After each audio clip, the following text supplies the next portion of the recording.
The Spin-off Podcast Network. Are you making the most of your KiwiSaver investment? Generate is an award-winning KiwiSaver provider with a track record of strong long-term performance. Making a smart decision now could add tens of thousands of dollars by the time you reach retirement. Book a no-obligation chat with a Generate KiwiSaver advisor today at generatekiwisaver.co.nz/getadvice. A copy of the product disclosure statement is available at generatekiwisaver.co.nz. The issuer of the scheme is Generate Investment Management Limited, and of course, past performance does not guarantee future returns. A relaxing dip in a natural hot spring? The perfect end to a great vacation, right? But luck can change in a hurry. I could feel that hot, bubbling, and acidic mud essentially just burning through my skin. And when you're stuck, you hope someone's there to help you get out. She can lose blood pressure. She can lose her pulse. I was like, not okay. You're not going to die here. Search for Tell Me What Happened, an original podcast by OnStar, to hear true stories about people who take risks to help others.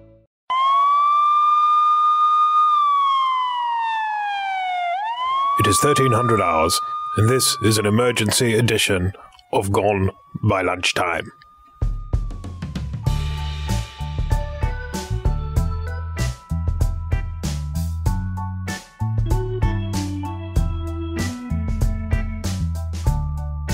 Kia ora tātou, my name is Toby Manhire. This is a special edition of Gone by Lunchtime with Ben Thomas. Hey, Ben. Hey, Toby. It's 1,300 hours since Jami-Lee Ross began his stand-up at Parliament. Unfortunately, Annabelle Lee is not here with us to discuss the extraordinary implosion going on in the National Party, but she did send an official statement this morning when I asked her at about 8 a.m. for an official statement, given she was unable to join us. And she said, and she will strongly resent me reading this out, she said, he looks more like a leader this week than he did last week. Some hard-learned political lessons for him as a result of this, but he has survived it and may be a better leader for it. Jami-Lee is what happens when young folks spend their entire youth trying to act like a 40-year-old. When you live in that bubble without actually accumulating the life experience or wisdom, you're going to fuck up. And then at 11:15 a.m. in the middle of Jami-Lee Ross's Castro-esque monologue, she tweeted, texted, scrap that. So, scrap that. Well, Ben, do you want to give us a kind of headline response and then we'll try and track back through what happened? Yeah, this is, I guess, if today marks anything, it's the end of the comfortable managerial style of New Zealand politics, in which we've comfortably trundled along for the past few decades. And we've entered into the bizarro realm that the rest of the world seems to be trending into. This wasn't sort of an immolation by an MP. This was like the immolation. This was a greatest hits. This was the Infinity War of rogue MPs. it was all the best bits of Chris Carter, Brian Connell, Aaron Gilmore, all rolled into one sort of reality-bending extravaganza. Political kamikaze supercut, if you will. What's happened today that we're responding to immediately is that Jami-Lee Ross has again sort of gazumped his leader Simon Bridges and delivered a press conference in which he made a range of accusations and resigned his seat, therefore triggering a by-election in Botany. Simon Bridges has responded, vehemently denying the charges and emerging from caucus with a unanimous vote to give to suspend, Ross the boot, to suspend him or from expel? the caucus. Suspend. But that means he's gone from the caucus. But let's back up the proverbial truck and kind of try and work out for people who aren't necessarily the Timothy McVeigh truck nerds. Filled with fertilizer. Back it up. Let's back it up. And all the way back to August the 13th, I believe it was, when Tova O'Brien, the political editor of News Hub, appeared on the 6 p.m. bulletin with leaked expenses showing that Simon Bridges had spent, can't even remember how much money on driving around New Zealand in an attempt to meet and greet and, a little mini scandal of information that was going to be released in about 3 days' time anyway. It's about to come out. And represented internal transfers between government and parliamentary accounts. Right. And what happened thereafter was that Simon Bridges impugned the Speaker's office, suggested that the Speaker's office was responsible for the leak. That made Trevor Mallard, the Speaker, understandably cross, and he went on to commission an inquiry into who done it. And then everyone said who done it a lot, and we suddenly had a story. Quite a few people at that point said this is a weird thing for Simon Bridges to have done, given the likelihood is that it is someone in his own caucus. Nevertheless, on it went, and then after a few weeks, maybe about a month, a text message was received by Tova O'Brien at News Hub, by Joe Moyer at Radio New Zealand. No, just by Tova, by the Speaker, and by Bridges himself. Oh, I'm sorry. And then it found its way to the hands of Radio New Zealand. Reporter B. Reporter B. With the report that we've got from PwC does not name the reporter. And this is like one of those indictments in the United States where they say, person A was elected as the president of the United States. Well, Mueller may be required if this carries on at the rate of knots it is currently. The text in question were some seemingly quite clearly upsetting, genuinely worrying appeal from someone purporting to have been the original leaker. Texter J. Saying that they had mental health issues and they couldn't tolerate what was going on and that the inquiry should be stopped. Trevor Mallard said that he was therefore satisfied that it was a National Party problem, so he suspended his inquiry, although quietly continued a separate inquiry into his own parliamentary service in an attempt to exonerate them, but that's very much a digression. Simon Bridges, for his own part, commissioned the report that came out this week, and that report from PwC with Simpson Grierson, he announced some really weird grinding noise happening outside the studio, and I apologise for that. It may indeed be something. I expect it's one of the kind of the volcanic field of Auckland politics that is very much a part of the story, and perhaps it's an earthquake in botany. We'll get to that later. What was it? Where was I in this odyssey of wildness? We had just commissioned the PwC and Simpson Grierson report. National MPs had been required to waive their access to their email accounts and their parliamentary phone numbers and their cell phone numbers, and basically an audit was undertaken trying to match up their communications with any of the people involved in the original leak, which, let's remember, wasn't actually that much of a big deal. Yeah, it's an emergency. It's an emergency. Yeah. And just as Simon Bridges was about to appear on Monday to announce the results of the inquiry that he'd commissioned, suddenly, from the abyss, popped up 4 tweets from Jami-Lee Ross, which just set off a whole lot of gunpowder, and that in the course of those 4 tweets, he implicitly denied being the leaker, said he was going to be stitched up by Simon Bridges, and alleged that Simon Bridges had partaken in unlawful fiddling of political donations. And also that he had secretly recorded Simon Bridges discussing this, and that, I think, quote, when I became expendable to the National Party, he brought those recordings or notice of those recordings or alleged recordings to Simon Bridges, presumably as some kind of threat. So, look, at worst, Jami-Lee Ross is guilty of nothing more than secretly taping his leader to try and use against him when his political stocks fell in the party. Although, and then obviously caucus meeting was convened for today. Well, let's just wind back, because then Simon Bridges gave that. This was on Monday, and so Simon Bridges gave that stand up in Auckland, at which he denied his warm-up act's claims and announced that the report had provided what he said was evidence that on the balance of probabilities, Jami-Lee Ross was the leaker. And then so we had a nice sleep, and we woke up this morning to expecting the National Party to have their caucus meeting, and once again there was a gazumping on the part of Jami-Lee Ross, who announced with a flourish that he would appear on the parliamentary tiles at 11 a.m.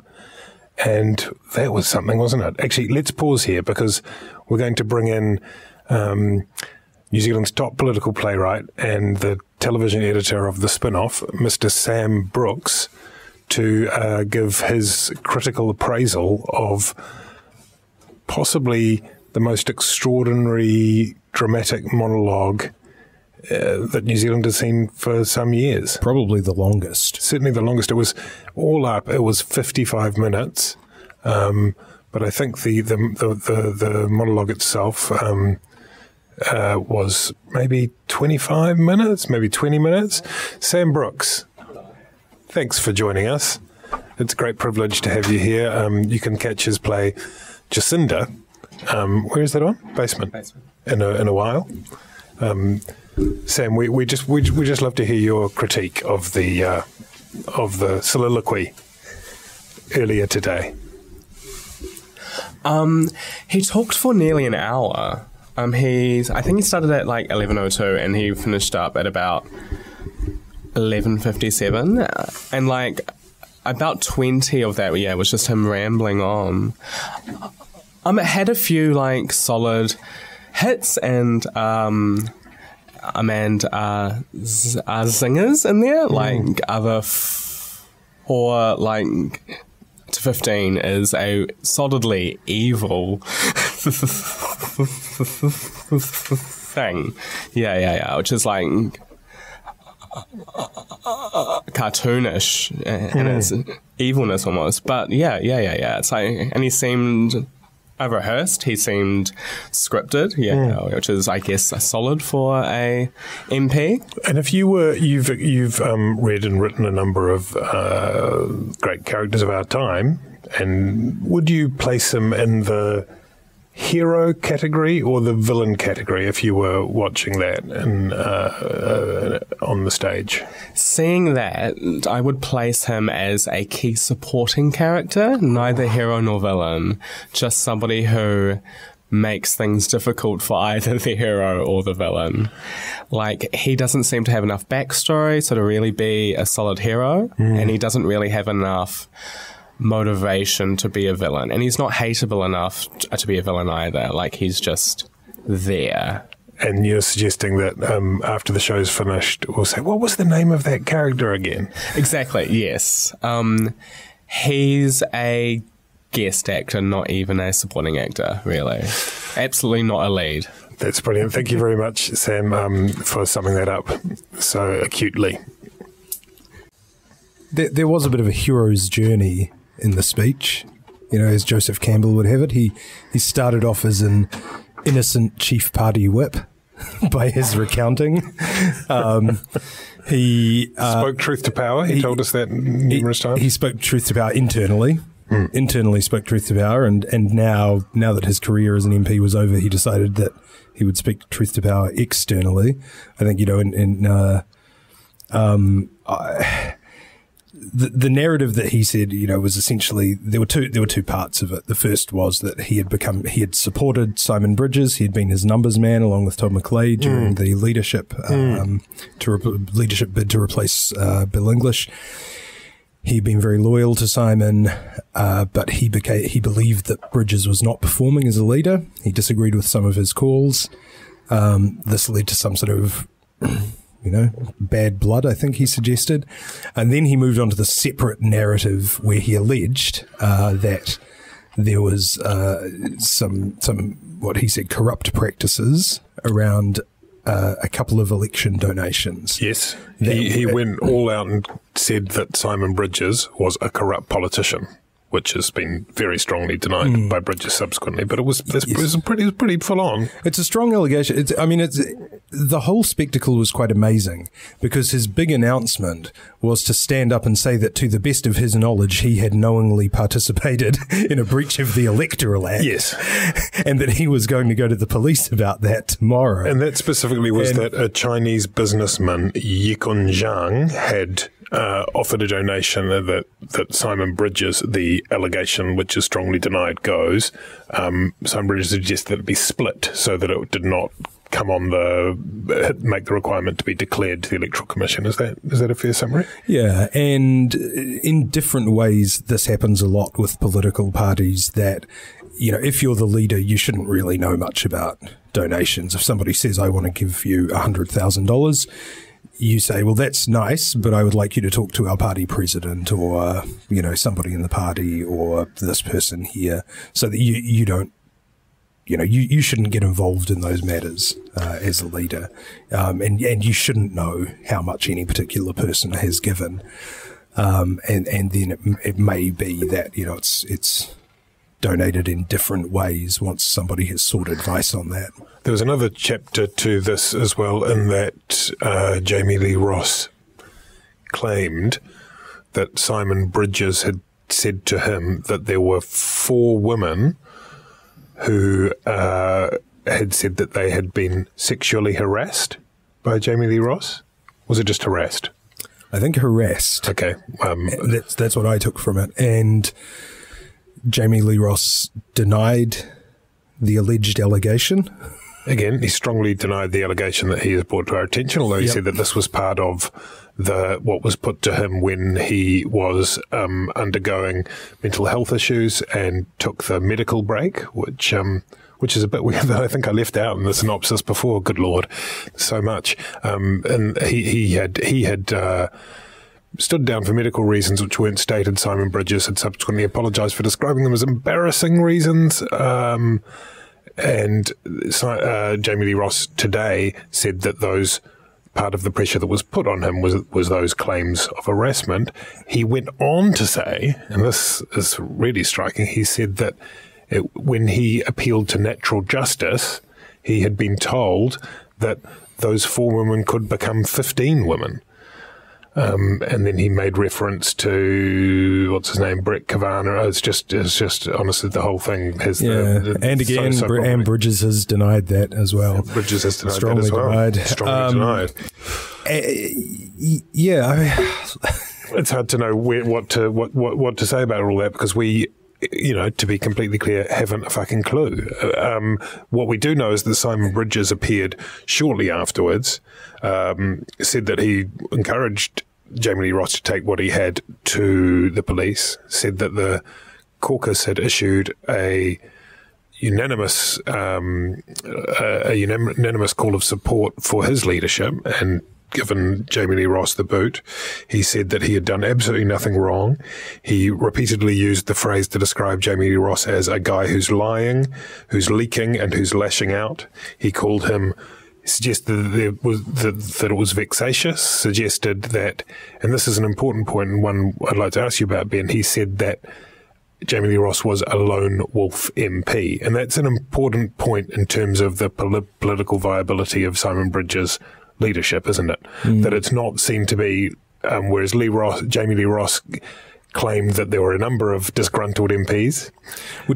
Just going back to the marathon soliloquy, the other thing that came out was, Jami-Lee Ross strongly denies that he is the original leaker of the travel information.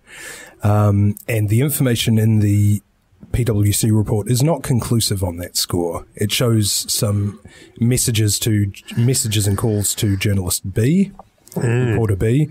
And when asked about that, Jami-Lee Ross said, well, when I was talking to her, I was leaking the texts. I was leaking the texts sent by the supposed leaker, which he'd seen along with Paula Bennett, others, and he was leaking that because he disagreed with his leader. Yes. So he said, look, don't try and pin this original leak on me, because there's a good explanation for this contact with journalists, which is that I was leaking to undermine my leader. And so he's like, I can explain everything. Well, in the court, but it's still. There is still some doubt. The whole thing was just bananas. Yeah, and I hope we've explained this sort of beautifully clearly. So imagine if you were listening to this and not having watched any of it, you'd be, this is really unhelpful. Thanks a lot, Ben and Toby. Anyway, you'd probably be a lot happier. You'd be a happier person. My question now is, what does it mean for Bridges' leadership? is there, I mean, obviously it seems to me, my view is that it's just sort of lit all these other fuses. And the idea, as put forward by several of our at least two of our leading commentators this morning, that Simon Bridges could emerge from this with his leadership stronger, I just struggle to believe that that's possible.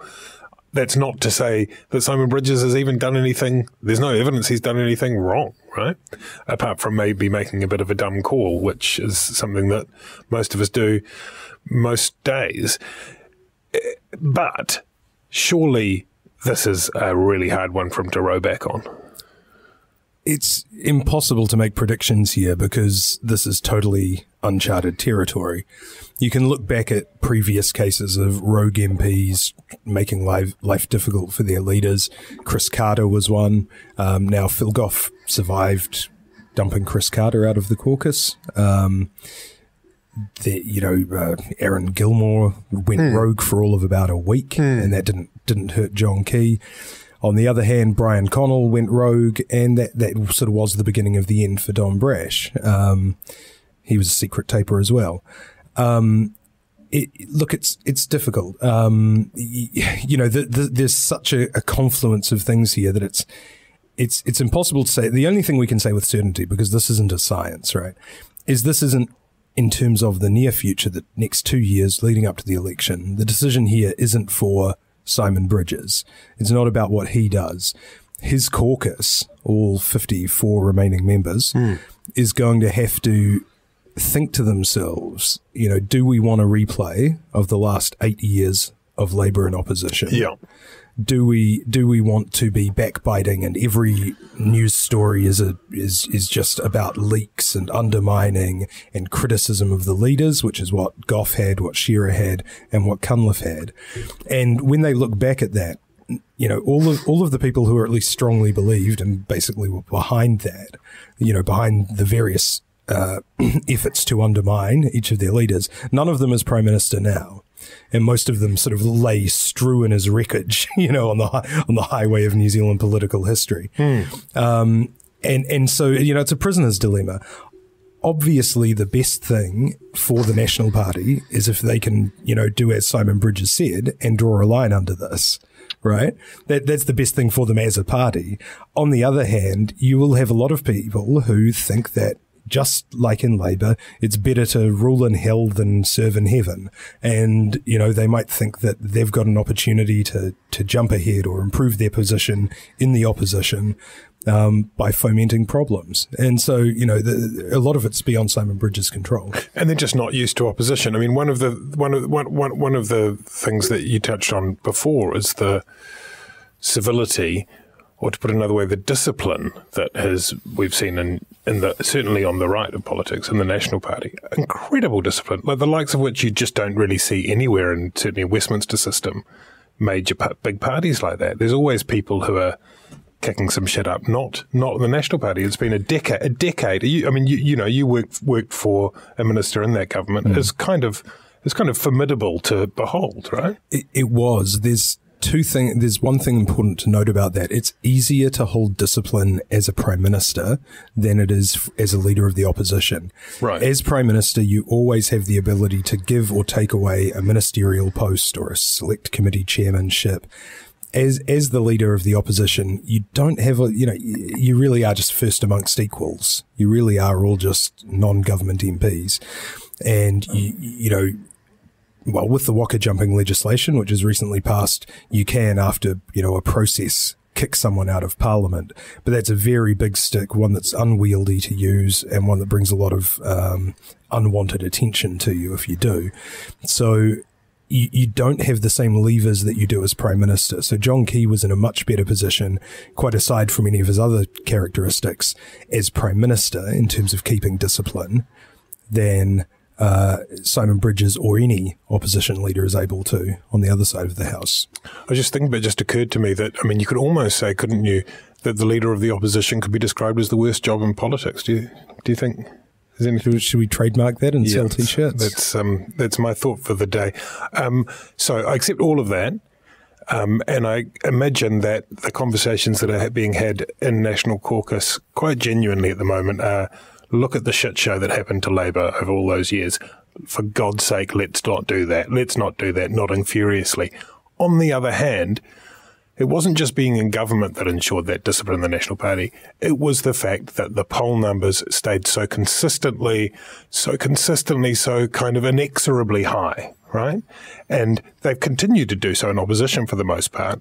If they slip in the polling by 4 points, it's the same as anywhere. The thing that matters most to people is their job, you know? And I don't think it is, I don't think it's about money. I don't think it's about avarice. It's about power. And if you see that if you're in a marginal seat and that 3 or 4 points means that you're likely to lose it, or you're in that kind of grey slush on the list where you're likely to lose your spot, then suddenly it's all very well to say we're not going to turn into one of those Labour parties, but the conversations in Bellamy's inevitably lead to what the fuck are we going to do? We've got to turn this around. How are we going to do it? And on it goes. That to me seems to be the big risk, that you sort of get it, and it's uncharted territory, as you say. It's something the National Party hasn't had to cope with for a long time. But that's there's a gravitational pull in every political party in the world in a democracy towards that. And, you know, good luck to them to avoiding that. But I feel like that's where it's going. And again, this is why it's sort of an all or nothing thing, which is that if everyone in the caucus decides that the best thing to do is keep a united front, keep discipline, and, you know, attack the government on petrol prices, which seems to be the only thing that, you know, the only thing that people actually cared about in the last couple of weeks before this, you know, then the chances of national, because, you know, remember, there's a reason National's vote doesn't drop, and that's because it's the only centre-right party. You know, you've got ACT sort of, you know, very much on the margins at Epsom. But apart from sort of apart from in that real kind of marginal middle, there isn't really a lot of places for these people to go. And they're not going to change on the basis of ideology generally. They're going to, these are the sort of people who will usually vote on the basis of competence. I think Daniel McLaughlin had a good piece for the spin-off today or yesterday. You look incompetent if every story about your political party is just about leadership ructions and internal instability. And that will turn people off, you know, faster than, you know, a bad leader or a marginal leader or even a good leader who's not firing. You know, there's a lot of people out there who think that if David Shearer hadn't been dumped by Labour, that he would have been the Prime Minister, if not in 2014, then in 2017. The other result of what we've seen happen, sorry, that's my phone, is that we're going to have a by-election in Botany. Jami-Lee Ross will stand as an independent, he says. It's a national safe seat. But are we going to see the long festering rivalries within Auckland politics? I mean, if there's factionalism in the National Party, it's played out most in the Auckland, the history of National Party presidents, of even the occasional blogger or two. Is this the kind of crucible of national infighting? No, look, it's hard to see that there's any support there for Jami-Lee Ross. I think you're really looking at someone on the fringes right now. You know, even look, Jami-Lee Ross said, like, you know, there's conversations at night, you know, what Americans might call kvetching, where you bitch and you moan about, you know, how things went that day. And Jami-Lee Ross said quite correctly, these conversations happen all the time. It's literally all anyone talks about in Wellington, you know. And so it would be wrong to see that as, you know, signs of a groundswell or, you know, massive, you know, insurrection. It's hard to see that this is part of any kind of organized division along any kind of factional lines. Thank you very much, Ben Thomas. Thank you very much, Sam Brooks. Thank you very much, Tina, who through a fog of cold has braved her way to the desk to make this emergency podcast possible. Very many apologies to almost all of you who were hoping to hear Annabelle Lee. Hopefully she'll return to us in the next podcast, which at the current rate will be tomorrow. That's gone by lunchtime. Kia ora.